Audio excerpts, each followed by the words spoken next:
Coming up on Point Spread Weekly, powered by the Vegas Stats and Information Network. We want to make you a better handicapper, and we've got plenty of sports wagering information. Join VSiN's betting experts and odds makers as they discuss sides, totals, money lines, props, and parlays, so you take sharper action. Cashing tickets is what it's all about. It's Point Spread Weekly, powered by VSiN, and it starts right now. Hello, everybody, and welcome into VSiN's Point Spread Weekly on VSiN, the sports betting network. Danny Burke here to bring you some good content, sports betting content for the next hour. We got a jam-packed show planned for you. Remember to get Point Spread Weekly, VSiN.com/subscribe, completely free until any major U.S. sport returns.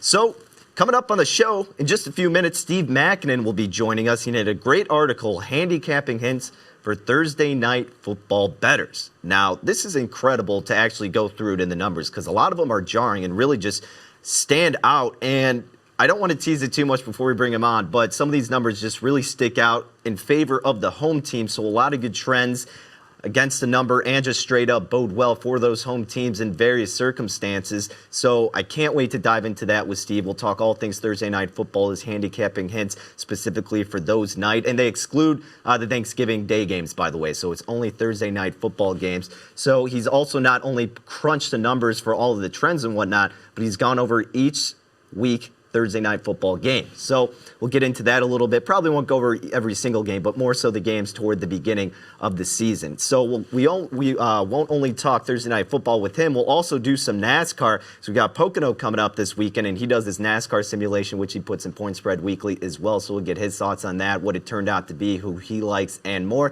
So some great conversation coming up with Steve Makinen in just a few minutes. Then after we talk some football and some NASCAR, we got Ron Flatter joining the show. We're going to talk at the track. 'Tis the Law dominating at the Belmont Stakes. Horses' odds dropped dramatically now. The odds-on favorite to win the Derby. Last I saw at Circa Sports, he was actually plus 275 to win the Derby for 'Tis the Law. And we're going to ask Ron, really, what did we learn from the Belmont Stakes? What kind of records and trends did 'Tis the Law set, and how does that bode well for him going into the Kentucky Derby? We'll talk all things about that with Ron. Also, if there's any other contenders, because he always does this who's hot and who's not in Point Spread Weekly, so we'll see if any other ponies really stuck out to him heading into more races, especially the Kentucky Derby. So we'll talk with Ron Flatter coming up after Steve Makinen, and then we'll go to the gridiron, talk a little bit of football with Will Hill, Point Spread Weekly contributor on Twitter at @NotThe with 2 E's, Will Hill. And he honed in on the Texans, and a lot of people have kind of been giving the Texans shade because of Bill O'Brien, and probably rightfully so. But he says, don't underestimate O'Brien's Texans just yet, basically. And maybe not for the whole season, but at least in week one when they go against the Chiefs. He has various bets, not only for that week one game, but also for certain teams to make the playoffs, who's going to have the most losses, etc. So we'll dive into that with Will Hill, and we'll get his thoughts just overall on the Texans. I know he really circled in on week one, but how are they going to look long-term now that they've lost some key pieces and coming off that tough loss in the postseason against the Chiefs? So we'll get into all of that and more with William Hill and some of his best bets going into the NFL season. And then we'll round things out with the man, the myth, the legend, Lou Finicaro, who's just been absolutely killing it in his UFC bets. We have Fight Night coming up. Dustin Poirier and Dan Hooker headlining the main event. Poirier is about minus 230. Hooker, the dog, at plus 184. So I know he's got some good best bets coming up. Had a good write-up in Point Spread Weekly as well for the certain prop that he likes surrounding around that main event. So it'll be good to get loose thoughts. Like I said, he's just been absolutely dominating the UFC Fight Night as of this point. So cannot wait to talk about some UFC in the octagon with our man, Lou Finicaro. So that's going to be what the show looks like. Like we said, in about a minute or so, we'll have Steve Makinen on going over his Thursday night football trends, some NASCAR. And then we'll talk some football with Will Hill, the horses with Ron Flatter, and UFC with Lou Finicaro. And, of course, we have the Travelers Championship that was going on. And, you know, this has been quite the interesting event. After round one, we saw that Mackenzie Hughes was at the top of the leaderboard, and he's dropped a little bit as of this point. Will Gordon now, as we're looking into it, at the top 12 under going into day two. So it's going to be fun to see where this event takes us toward the end of the track. Remember, if you want to get more golf content, bets and analysis, long shots as well, VSiN.com/subscribe. Great show with Matt Humans, Wes Reynolds, Brady Cannon. They give you all of their best bets, head-to-head matchups, futures, long shots going into the Masters, the U.S. Open, whatever it may be. best golf show in the universe, best golf handicapping show in the universe, or maybe it's the world. They say one or the other, but it definitely lives up to the hype. So VSiN.com/subscribe for long shots and much more. Welcome into VSiN's Point Spread Weekly. I am Danny Burke here on VSiN, the Sports Betting Network. You could follow me on Twitter at DannyBurke5, the show at VSiN Live. We got a great show planned for you. Steve Makinen will come on in just a few moments. At Steve Makinen is where you can follow him on Twitter. Ron Flatter will be joining us as well to talk the Ponies, looking at Tiz the Law and his great Belmont Stakes run and looking down into the future with the Kentucky Derby. And then we'll talk with William Hill to look at the Texans and other best bets he has in the NFL. And then we'll go to the Octagon with Lou Finicaro previewing UFC Fight Night. But like we said, now we welcome on Steve Makinen, Point Spread Weekly editor. Steve, as always, thanks for joining the program. How are you doing today? Hi, Danny. Thanks for having me on. I'm doing well, and thanks for spreading the good word about Point Spread Weekly. Absolutely. VSiN.com/subscribe. All the content completely free until any major U.S. sport returns. And speaking of a major sport, Steve, you had a great write-up, and I was absolutely fascinated with this. The handicapping hints for Thursday night football bettors. I mean, some of these numbers are just astounding. So I won't go over all of them, but just for you to give a brief overview, what made you kind of want to go in this direction and look at Thursday night football? And, I mean, what was the process like for you to kind of dive into all these numbers? Well, I tell you what, one of the things that really sticks out for any NFL handicapper every year is you got to look at the schedule closely, because schedule, landmines, days of weeks, there's a lot of things that can affect how a team performs in any given game. So obviously one of the biggest schedule things that comes out every year is that Thursday night game. Albeit good or bad. I mean, you get complaints on some sides. You got people who like doing it. But it's a big difference as far as performance levels goes, and the articles, the numbers in there prove it. And I definitely recommend any NFL handicapper looks into these things before they actually head to the ticket window. Yeah, and so for these trends for Thursday night football, the one key note that you pointed out is only night games were included in the Thursday study, not the day games played on Thanksgiving. And so let's get right into it with these trends for Thursday night games. How about the home teams? They're 74-49 straight up, 63, 54, and 6 ATS.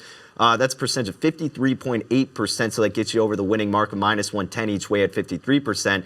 And that's since 2012. So, I mean, Steve, when you crunch these numbers, were you impressed by this? Not surprised? I mean, what was your reaction? Well, I mean, honestly, you would think just in general that the home team would have an advantage. A team traveling after just 3 days of rest, that's weary in itself. So there is some advantage to just naturally playing at home on a Thursday night game against a road weary team. The other thing about this is there is an advantage for bettors, because in that the games that I studied here since 2012, the average line was only home team by 2.13 points. That's lower than the average line for every other game. So odds makers aren't exactly catching up to the fact that home field means a little more on Thursday night. The average score difference is 2.8, so you're already getting about 0.6 or 0.7 advantage over the books just simply by playing the home team. Now, speaking of the home team, another interesting aspect of it is when you look at home underdogs of up to 3 points, as you noted, they're on an 11-4 ATS run. But here's the thing. When you look at home underdogs of 3.5 points or more, they're 4-15 straight up and 6-12-1 ATS. So speak to that a little bit more. Yeah, I think what it speaks to is that good teams or better teams will do better on Thursday nights. They'll adjust to the schedule routine change a little better than teams that aren't playing as well. Bad teams on Thursday nights just simply don't get it done. I mean, people should remember that even if they're at home. And how about the road teams, especially when they come off certain circumstances, like, for example, in which they scored 16 points or fewer, 2-13 straight up, 2-11-2 ATS? Yeah, the travel difference or the change in routine, the traveling, that is not going to help a team pick up its offense from one game to the next. I mean, if they're coming off a game where they didn't score well, do not expect them to come back strong on a Thursday night game on the road. Now, I thought this next one was probably one of the more fascinating ones, and, it's a little bit more of an outlier, but home field advantage on Thursday Night Football, like you noted in the article, has really picked up in the second half of the season in recent years. Weeks 8 through 16, home teams are 22-6 straight up, 22-5-1 ATS, 81.4% since week 13 of the 2016 season. I mean, Steve, that's just crazy. That just completely sticks out, and I was blown away by that. I agree. I think that's one of the more valuable nuggets in this piece. And I think that speaks to how big the change in routine is, because as these teams are getting deeper into the season, the routine is more ingrained into the system. So when you change that routine late in the year, getting that late season road game, it's really problematic for these teams. Steve Makinen joining us here on Point Spread Weekly, at Steve Makinen on Twitter. Be sure to check out his article for Thursday Night Football betting trends, handicapping advice, and more. VSiN.com/subscribe. And Steve, we were talking about ATS and straight up. How about any totals that really stuck out to you specifically for Thursday Night Football? Well, so one of the interesting things is you're going to want to see that we were talking about home teams having an advantage. Odds makers have been good about the totals. It's been a virtual split on overs and unders. So there hasn't been anything just on the basis of it to say, oh, play overs on Thursday night or play unders on Thursday night. In fact, I think it's a little bit overstated that unders are a good play there, because it hasn't really proven that way. Now, unders are a fantastic play when you get high totals. If you even look at, well, I'm sure we'll talk about this week 1 game here with the Houston and Kansas City matchup, but totals over 50, been significantly under 14-4 run on those. So that's about 78%. So don't expect high scoring games on Thursday nights, because when you get these totals over 50, it means two good offenses are playing. But typically after only 3 days of rest, most of those offenses aren't clicking like they probably were the week before. All right, and speaking of that week 1 matchup, like you noted, week 1 Texans going into Kansas City against the Chiefs. The Chiefs are laying 10. Do you have any early thoughts on that week 1 matchup? Yeah, I know you're gonna talk with Will later about Houston and such, but I'm really concerned about the loss of DeAndre Hopkins. I'm gonna be honest with you. I mean, I know Deshaun Watson is still gonna carry that offense, but to lose your biggest playmaker, one who contributed so much percentage of your production, I think this is gonna be a big deal. One of the things that really stood out for me in this article is I looked at how road teams fare offensively and how they do successfully on Thursday nights. And if you saw the trend that says road teams failing to hit the 25-point mark have just been dreadful. 25 points, that's a lot of points for a road team to score. So those that don't get 25 points are 7-34-2 against the spread since 2016. Think about that. That's a significant number, 24 points. So as I look at this game, Kansas City's defense was real strong in the second half of the season. They were real strong after Houston lit them up in the first quarter of the playoff game last year. I don't see Houston without Hopkins getting to the 25-point mark on Kansas City, and it hasn't made sense to play against that team, that Super Bowl champion, playing on opening night. I don't see any reason I would want to play Houston in this situation. We said we see the Chiefs laying 10 early on in that week 1 matchup. The Texans going into Kansas City. Steve, leaning a little bit more with the defending Super Bowl champions. All right, Steve, how about week 2? Any thoughts on this Bengals going into Cleveland against the Browns? In this matchup, we see Cleveland laying 7.5. Okay, so this one kind of coincides with the article I had last week on the rookie quarterbacks being very good in the first 3 weeks of the season, particularly underdogs of 3 or more. I think they're on a 20-4 against the spread run, if I recall, in that situation. Obviously, Joe Burrow and the Bengals, assuming he's the starting quarterback for that game, will fit into this scenario. They've also played pretty well at Cleveland. They're on a 5-1 spread run at Cleveland. Not sure Cleveland's ready to be over a touchdown favorite, especially when they're probably going to be coming off a loss against Baltimore the week before. Doesn't make a whole lot of sense with this line being up over a touchdown, so I'd probably lead into the visitors on this one. Danny Burke talking with Steve Makinen here on Point Spread Weekly, going into some Thursday night football games and trends and more. And before we get to your NASCAR simulation, Steve, I want to ask you about one more Thursday night football game, and this is week 3. The Dolphins on the road against the Jags. This one is a pick 'em at this point. It probably won't be the prettiest of games, but do you have any thoughts on this head-to-head? I actually like what you said there, Dan. This is probably not going to be the prettiest of games. Now, what that tells me is you got a chance for maybe a little lower scoring of a game here. The trend I told you before, if that road team doesn't get to the 25-point mark, you have to think they're not going to be a good wager in that game.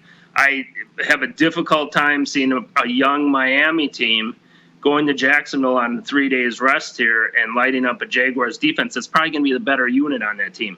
In fact, if you look at Jacksonville's last 4 Thursday night games at home, they've only allowed 13 points per game. They won all 4 of those straight up in ATS. I think this is a difficult spot for Miami, regardless of how they do in their first 2 games, and I would definitely be leaning on Jacksonville in Week 3. All right, remember, go to VSiN.com/subscribe to check out the rest of that article. Fantastic write-up by Steve. You can follow him on Twitter at Steve MAKINEN for all those Thursday night football trends, his picks, and more throughout the season. Okay, Steve, and then you also, like you always do your race simulation for NASCAR, also in Point Spread Weekly. This weekend, Poconos Organics, 325 and 350, Saturday and Sunday. A very unique situation. So before you get into your simulation, speak a little bit about this race and why it's so unique compared to others. Okay, well, this particular track is a little different than any other one. It's like a triangle. Most of the time we see ovals, we see road courses, but this is the only one that's shaped like a triangle. So there's three main turns. So that's a major difference from all the other tracks. It's 2.5 miles long, pretty flat race. I give it a handicap ability grade of a B. It ranked number 9 as far as being able to predict races based upon past stats and projections like that. So 9 out of 24, reasonably good percentage there. I would trust using past numbers here. It's also the number 2 ranked track on the circuit out of those 24 in terms of how important starting position is. Those were drawn last night. I will be having my final simulation sent out through the VSiN newsletter. Look for that. It should be pretty helpful based upon past history at Poconos. All right, and then speak about the initial simulation you had. We see Denny Hamlin at the top, followed by Chase Elliott. So speak to that a little bit more. And were you kind of surprised by anything, or did it all add up in your mind? No, they kind of went the way I would expect. In fact, and you'll see just a hint on my final simulation. Those top 2 actually get reversed based upon their starting spots. I had Hamlin projected as the number one qualifier, but based upon a random draw, he was bumped down to number 3. Elliott, rather than a number 5, stayed at number 5, and they were that neck and neck. As far as running 1-2 in the race, that they actually flip-flop. So I have Elliott winning now, Hamlin, Kyle Busch. And then the other person that really stands out is Ryan Blaney. Those 4 drivers will stand out in the final simulation as being head and shoulders above the rest. Now, Steve, let me ask you about the racer who you have ranked 10th in this simulation. That's Martin Truex Jr.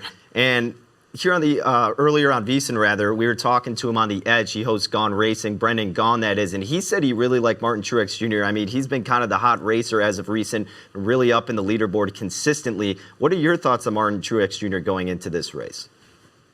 Yeah, I've seen some of this with Truex and how hot he's been. Now, I give these grades based upon recent. In fact, I go back 10 grades, like a momentum rating, if you want to call it. And he's actually only number 7 on my recent ratings for that. The guy I have first right now is Chase Elliott in that regard. So Elliott's been better. He's made probably a little bit more mistakes than Truex has, but as far as ability to win races, Elliott has been the better driver there. I wouldn't discount Truex's chances, but I don't place him, I guess, in a position where I'd have him as a favorite. Now, speak to the unique dynamic that we're going to see here at Poconos with the race on Saturday and then going back-to-back on Sunday. This is unprecedented territory, so how is that going to affect your handicapping going into Sunday? To be honest, I'm going to say your guess is as good as mine. This is landmark material here, so I hate to withhold judgment. I would think that what you see Saturday will have a very similar effect to what you see Sunday, but there is going to be a time between the 2 races where the teams are going to be able to get to work on their cars. So if they miss something badly on Saturday, they will be able to correct that on Sunday and come back a little stronger. So we'll see. I imagine the guys who do well on Saturday are going to keep what they had going for that race on Sunday. So very interesting. I'm going to be following closely, and I'm interested to see what happens myself. Now, I don't know if you personally kind of delve in more to the head-to-head matchups or the group matchups and you're picking the racer out of the groups, but do you think that based on what might happen Saturday, if you don't normally play those as much, this might be an opportunity to take advantage of some of those numbers come Sunday? Yeah, I would actually lean to the head-to-heads there. I think you'll get a good idea for how badly a car is off if they do poorly on Saturday. But I wouldn't again, there's going to be that time that they're going to have to adjust the cars between the Saturday and Sunday races. So I wouldn't overpay if you get a situation where there's heavy favorites on Sunday that weren't as heavily favored on Saturday. All right, Steve, before we let you go, anything we have to look forward to in next week's edition of Point Spread Weekly? Well, next week, this Thursday night thing is going to be a little bit of a series for me. I'm going to start a three-week piece on this. Next week, I'm going to be dealing with the Sunday night game, so the real high-profile game. So interested in seeing what kind of numbers come up on there, because these are usually big money games for books and big money games for bettors. Absolutely. All right. There is Steve Makinen at Steve Makinen on Twitter, Point Spread Weekly editor. Steve, as always, great stuff. Appreciate the time. Yeah, I appreciate you sitting in there for Jonathan this week, Danny. Great job again. You bet. Much appreciated. And like we always say, VSiN.com/subscribe. All of VSiN's content, including Point Spread Weekly, completely free until any major U.S. sport returns. That includes Steve Makinen's article, Handicapping Hints for Thursday Night Football Bettors. Man, some of these trends are just absolutely incredible that really stick out. For example, the home teams, 74-49 straight up, 63-54-6 ATS. It's a home ATS winning percentage of 53.8% since 2012. Home favorites of 7 or more, 22-2 straight up, 17-5-2 ATS since 2014. So some great tidbits from Steve. As always, great analysis. But when we return here on Point Spread Weekly, Ron Flatter, we're talking about Tis the Law, the Belmont Stakes, Kentucky Derby futures, and more when we return here on VSiN, the Sports Betting Network.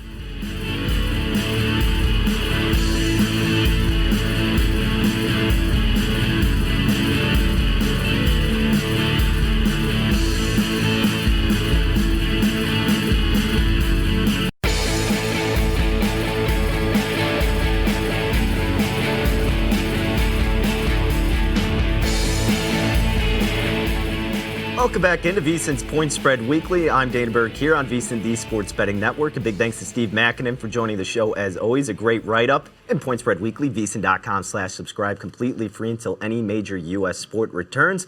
Now we welcome on Ron Flatter at Ron Flatter on Twitter, VSiN host. He had a great article laying it down. Tis the law. Great performance at the Belmont Stakes. Mr. Flatter, how are you doing today?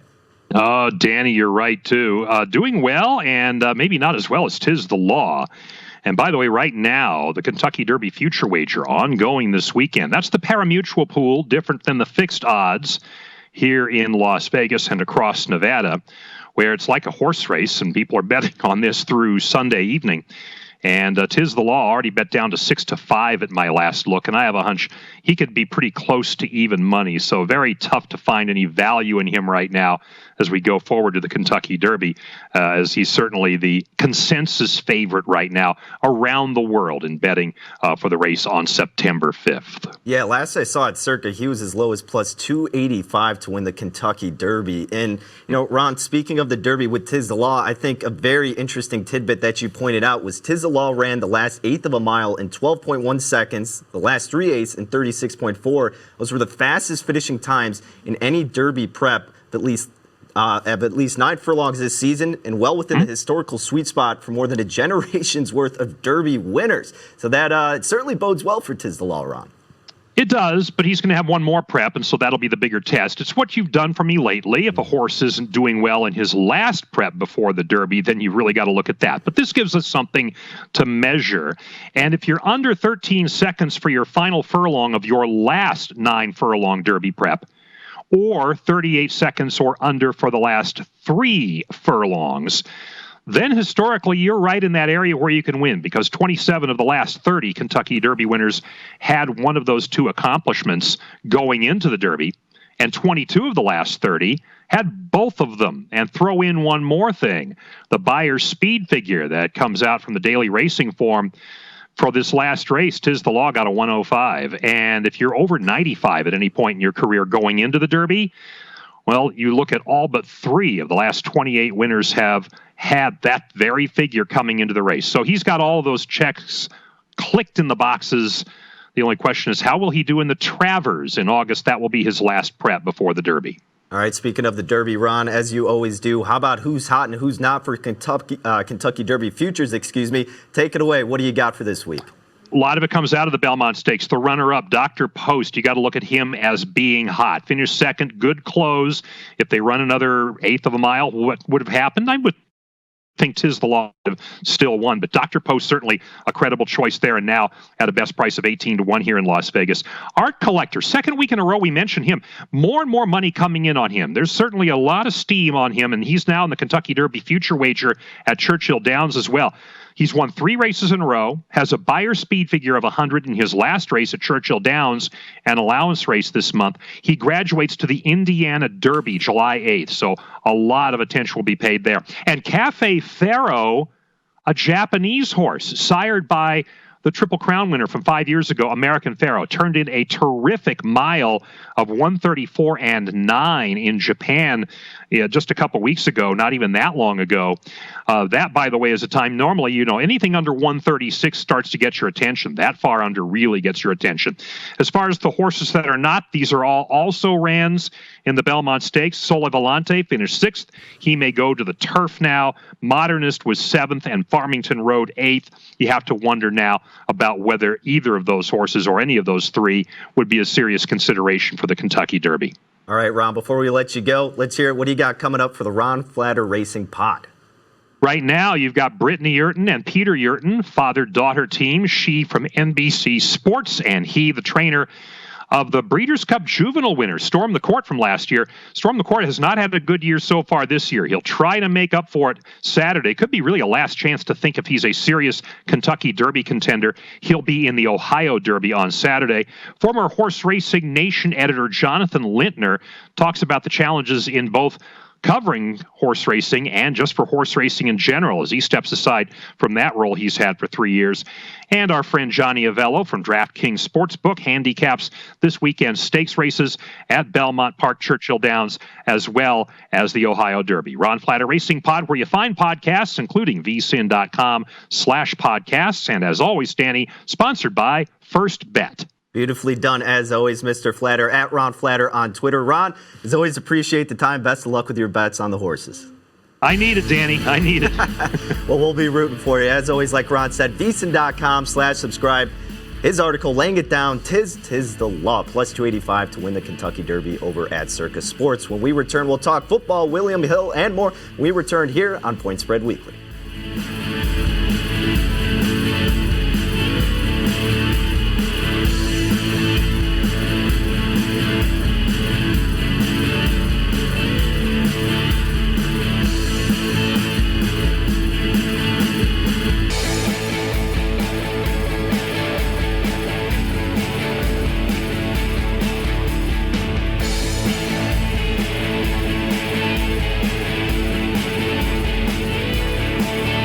Quick Picks, the real money parlay props game based on daily fantasy scoring, has PGA Tour action featuring your favorite players in head-to-head matchups for this week's tournament in Connecticut. Congratulations to Bob from Texas, who last week hit a 10 out of 10 PGA parlay ticket. His $5 wager was worth $2,500. VSiN customers can now play Quick Picks through this special offer. Get a 100% automatic deposit bonus up to $100 when you sign up for a new Quick Picks account. No need to type in a promo code. Go to quickpicks.com/VSiN bonus to find out more. Welcome back to VSiN, the Sports Betting Network. It's Point Spread Weekly with myself, Danny Burke. We now welcome on Will Hill, Point Spread Weekly contributor. You can follow him on Twitter at @NotTheWillHill with 2 E's. Will, as always, thanks for joining the program. How are you doing today?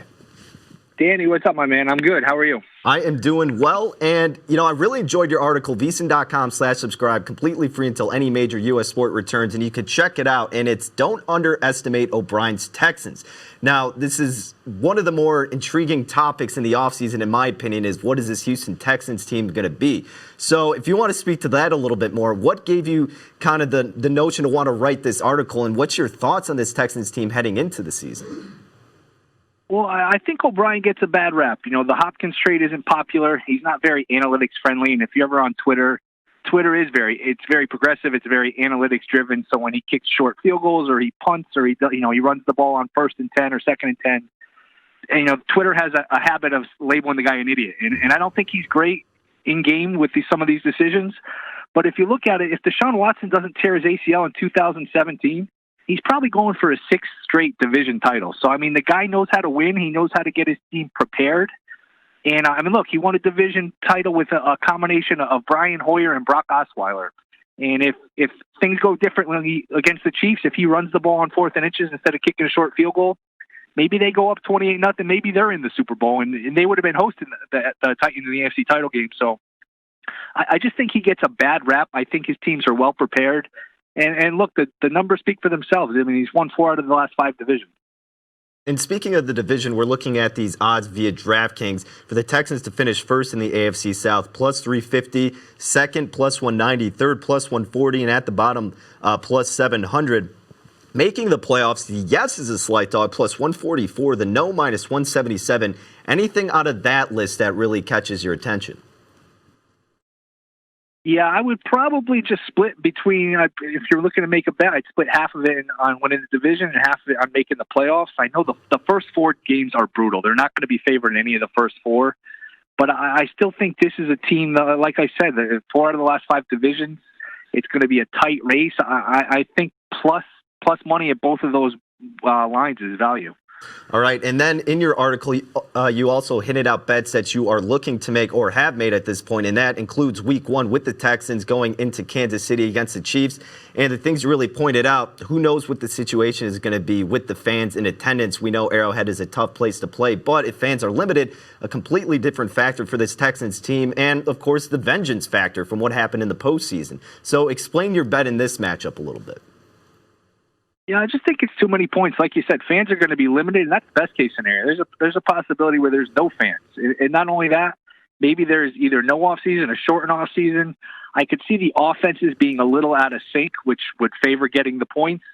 And if you look back last year, the Texans played twice in Kansas City. They had a 24-0 lead, obviously, in one of the games, and the other one they won it outright as a 5.5-point underdog. They won by a touchdown. So this team is going to score. They have an elite player at the most important position in Watson. And I just think that's too many points for a Week 1 game. All right, another bet you circled out revolves around a team to make the playoffs, and that's the Indianapolis Colts, minus 175 to make the playoffs. Explain this one a little bit more. Yeah, usually I wouldn't lay a number like this unless I felt really good about it. And I don't think they have a high ceiling in terms of winning the Super Bowl or making the Super Bowl. But if you look back at them last year, I mean, they lose Andrew Luck. Everyone kind of counts them out. Their over-under goes from 9.5 to 6.5. They're sitting at 5-2. And not only are they sitting at 5-2, but they have a 10-3 lead in Pittsburgh, and they have the ball inside the 20. What happens after that? I mean, their season really gets off track. They throw an interception for a touchdown. They lose that game. Brissett gets hurt. Vinatieri misses a kick at the buzzer that would have won the game, or with like a minute or so left. I'm sorry. And then next week they play at Miami. So they were looking at that point, they had a real good chance to be 7-2, and the season just got off track, and they never got back on track. You know, with Brissett getting hurt, even when he came back, I don't know if he was 100%. Vinatieri, as great as he is, he's going to the Hall of Fame, probably first ballot. He missed every kick known to man last year. He really killed them. I'm surprised they didn't bring in another kicker. And he missed 14 kicks. I think eight field goals, 6 extra points. It was really a disaster for him. You know, so I think those areas will be shored up. Anybody they bring in a kicker will be an improvement. Now they have Rivers, who I admit at times looked shot last year, but he'll be better behind a good offensive line. Got a good running back duo with Mack and Taylor. And now they have Brissett as a backup, as a safety net if anything happens to Rivers. I just look at this as a solid 9-10 win team. Will Hill joining us here on Point Spread Weekly, Point Spread Weekly contributor, and you can follow him on Twitter at @NotThe with 2 E's, Will Hill. All right, moving on to your next bet, a team to not make the playoffs, the Tennessee Titans, minus 110. Some potential regression for this team, Will. Yeah, I mean, look, they were a great story. They had a 10-point lead 2 different times in the AFC title game. So, and they had a great upset win against the Patriots and the Ravens. You know, they're kind of like a 13 seed in March Madness who knocks off Duke and Kentucky, and everyone, you know, they're a fun story, and everyone loved them. But, I mean, they were only 9-7, and I just think with the Colts being better, the Steelers are going to get Roethlisberger back. I'm high on Denver. I think the AFC wild card will not be as easy this year. Even with the 7th team, I think it's going to be a lot of competition for that last spot or two. And also, I worry about Henry's workload. I mean, he had 448 touches last year. He had 120 touches from week 17 on. The track record for running backs that get that kind of workload is very unfavorable. If you look at next year, they almost never match or exceed the running back production the following year. And it's asking a lot for them to duplicate what they did last year. All right, well, we got about 30 seconds left. Your final bet that you had in your article, the Jags with the most losses, plus 375. Yeah, I think they're tanking. I don't think they're going to try very hard. They get rid of Campbell. They get rid of Bouye. They get rid of Foles. I think they're tanking for Trevor. And they're in a tough division with 3 other good teams, and they're going to have a lot of losses down south. All right, there he is, William Hill, Point Spread Weekly contributor at Not The Will Hill is where you can follow him on Twitter. His article, Don't Underestimate O'Brien's Texans. Will, appreciate the time. We'll be rooting for you with those bets.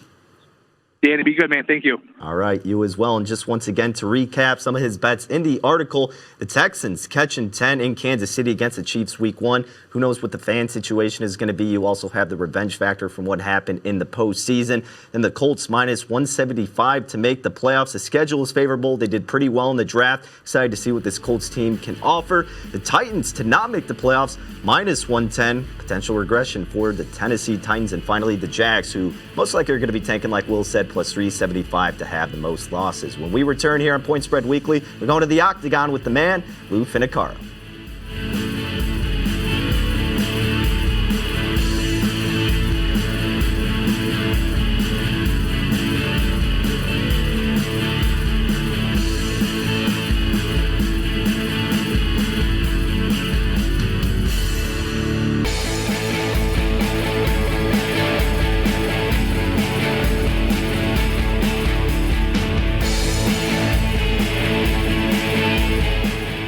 Make sure you're ready for the action. Sign up for First Bet, new betting and handicapping product from ExpressBet. Use the promo code VSiN500 to get a $10 free bet as soon as you sign up. Plus, receive up to a $500 bonus for wagering in your first 30 days. Visit first.com/bet for more information. 1st.com/bet. Again, that's first.com/bet. Promo code VSiN500.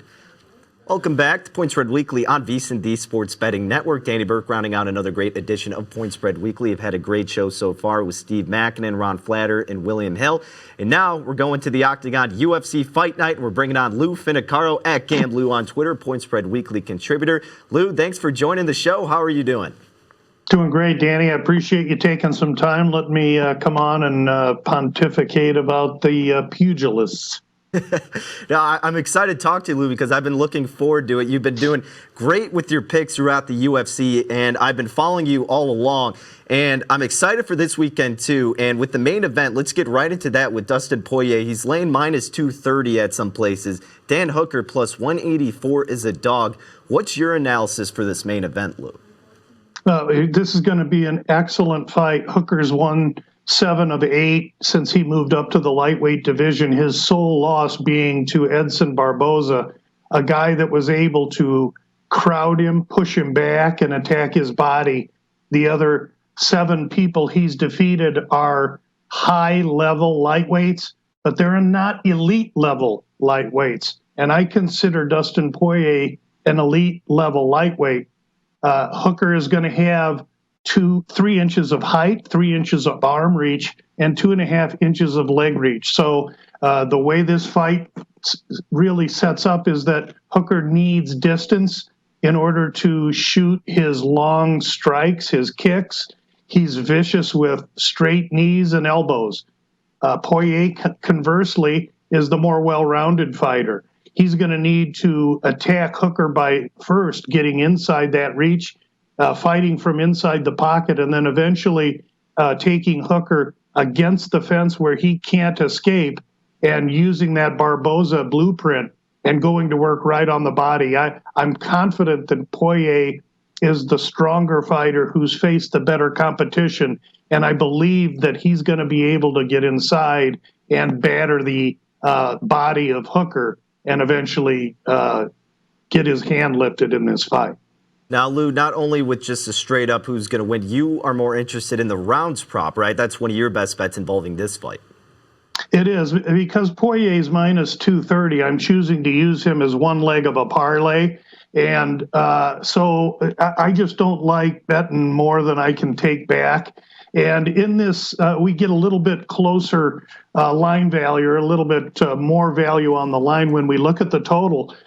Just a few days ago, when this total came out at over 2.5, it was minus 101, and I'm quoting faraway places that open this. We moved quickly on it. Now that over 2.5 is looking more like minus 120, but I still think that that's a very bettable number for a round 2.5 that I think's a little low. I do like Poirier in this fight, but Dan Hooker is no slouch.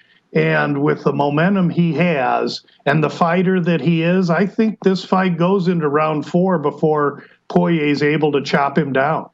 And you talk about, since Dustin's on the chalkier side, minus 230 is where we see him at some places. And you said, you would have him in one leg of a 2-leg parlay potentially. I had the same thought process. And actually the bet I did was with Dustin Poirier and Maurice Green, who's about minus 250. Green has about a 6-inch reach advantage, 6'7" compared to John, who's 6'3". Is that something you'd maybe look at, or are you waiting to see what happens with the weigh-ins and whatnot and looking for a different fighter potentially to go in that parlay? Yeah, fortunately, the weigh-ins have transpired, Danny, so we've seen those and we're ready to go. What I like to do is use the parlay and leave it open, but not everyone's able to find a place that'll accommodate them with that type of a wager. And so for someone looking to fill that parlay out, I think Maurice Green is a very solid position. He's fighting a guy in John Vellante that, as you say, is going to be giving up tremendous height, reach, as well as weight. Vellante's moving up from light heavyweight to fight heavyweight. And it's an interesting aside. Maurice Green's brother played football with John Vellante. I want to say it was at Rutgers. And so these guys know one another. And you're right, the physical advantages for Green, 4 inches taller. He's got a 6-inch reach advantage, 3 inches with the legs. The biggest thing I like about Green is that he went from Minnesota, where he was training basically by himself. He jumped down to Jackson Winklejohn in Albuquerque, where he had a plethora of heavyweights to compete against. And I think that this is an improving fighter. John Vellante has been off since February of 19, and really not a very overly impressive 16-month layoff. And he's been TKO'd in his last couple of fights. I think Vellante is fighting for a check, and I think Maurice Green is fighting for his future. And so I would back you up on that, Maurice Green. For those people that don't want to keep the Poirier parlay open, I think Maurice Green is a solid choice. All right, that's what I like to hear. Needed the Lou Finicaro confirmation. And Lou, let's go on to the welterweight bout. Mike Perry minus 330 versus Mickey Gall at plus 250.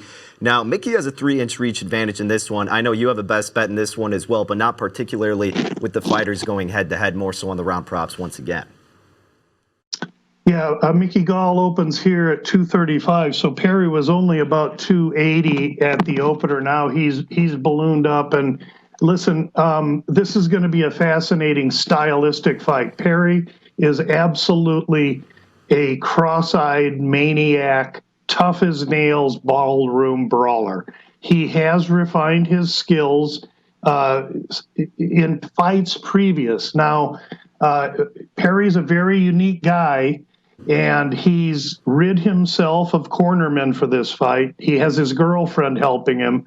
I think the guy, in all due respect, is a little bit off, and I worry about him in this fight based on the interviews I've seen. Mickey Gall, yes, he's going to be taller. He's younger, not much younger. He's going to have a 2 or 3 inch reach advantage over Perry.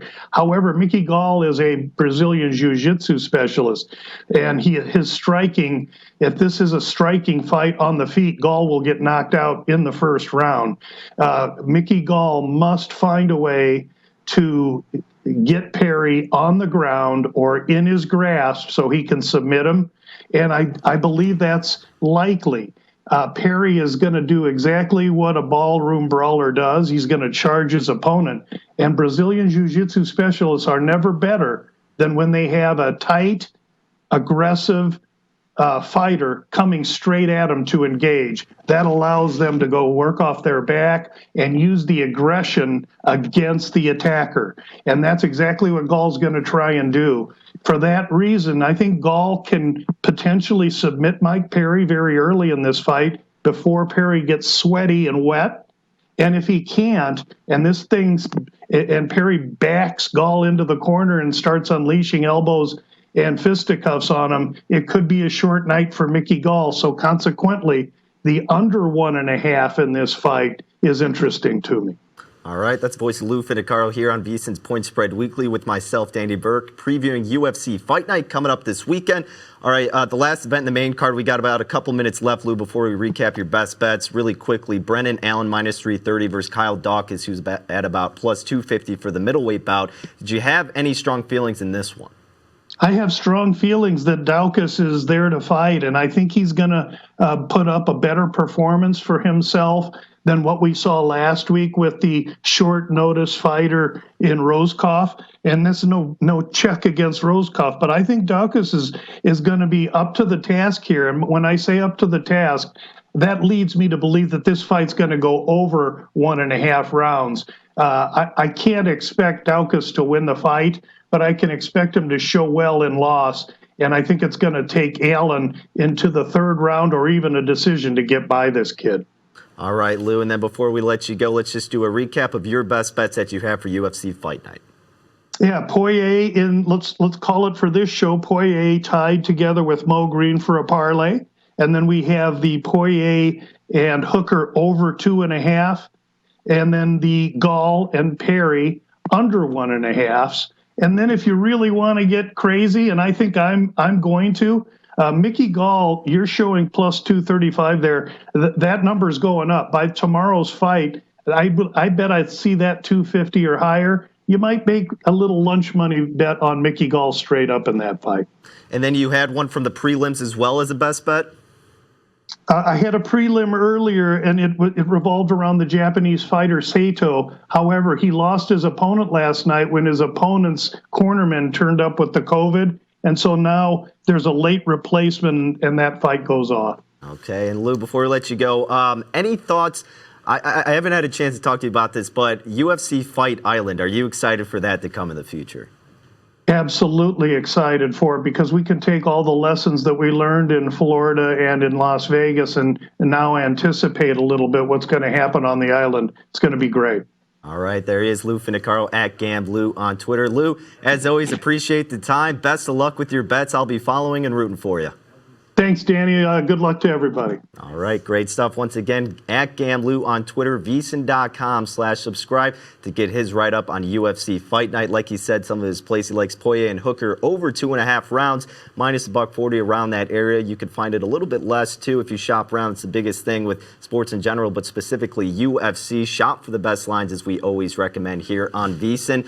And then he also liked Perry and Gall under 1.5 rounds, minus 105. And a little bit of lunch money, as Lou put it. He likes Gall on the money line plus 235 versus Perry. And as he noted, he likes Poirier to win it outright. And I mentioned to him that for his parlay, would he potentially do it with Green? And as he said toward the end, that is something he would recommend. So Poirier minus 230, Green minus 250, around that range for UFC Fight Night. Another great edition of Point Spread Weekly in the wraps. Big thanks to all of our guests for joining the show, the crew downstairs, and Stephanie Frenier for producing the show. Remember, VSiN.com/subscribe for Point Spread Weekly. We'll catch you next week.